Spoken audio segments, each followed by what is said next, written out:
البنت اللي بحط صورتها تحت الفيديو دي بينتشر لها فيديو وهي بتتغازل من سواق اوبر. اسمعوا الفيديو كده. تعرفي كده ارجوك ربنا يخليك. ارجوك يا نورة هاني، تعرفي ان نخش يمين من هنا؟ كله بيوصل عادي. نورة هاني ارجوك تختاري المكان اللي يستاهل. حاضر. في حاجه ثانيه عاوز اقولها لك بس مكسوف منك. اتفضل. انا خايف اتضرب منك. لا اتفضل. تمام؟ ولا تعتبريني ان انا تجاوزت حدودي؟ اتفضل. ما شاء الله عليكي جميله جمال يفضل. ربنا يخليك. والله العظيم جميله جمال واضح. من اول ما كده جبت وانا قلت ايه الجمال ده؟ مش معقول. فلو سمع انا اسف. انا والله محترم وابن ناس مش غصب عني. انا عارفه بس أكيد. ده ما يمنعش انك جميله. ربنا يخليك. شكله ما شاء الله، جسم وكل حاجه. ما شاء الله جسم وكل حاجه. حضرتك مهذب برضه. عمال تقولي نورة هانم نورة هانم. أيوة نورة لسه هانم. على طول. ايوه الجمال ده يتقال له نورة هانم، المقامات محفوظه يا نورة هانم. ربنا يخليك. عجبتني الجمله.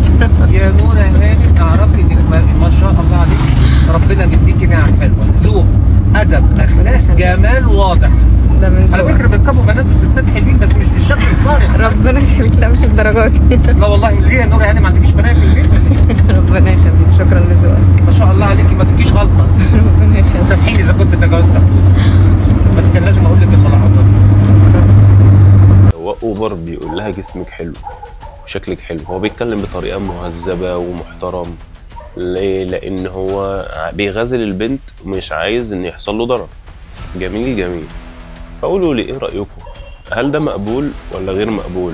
راي الناس مهم، وبالذات البنات، لان البنات هي اكتر ناس بيعملوا هجوم على الرجال لما واحد بيتكلم مع بنت باسلوب حلو بيعاكس بنت.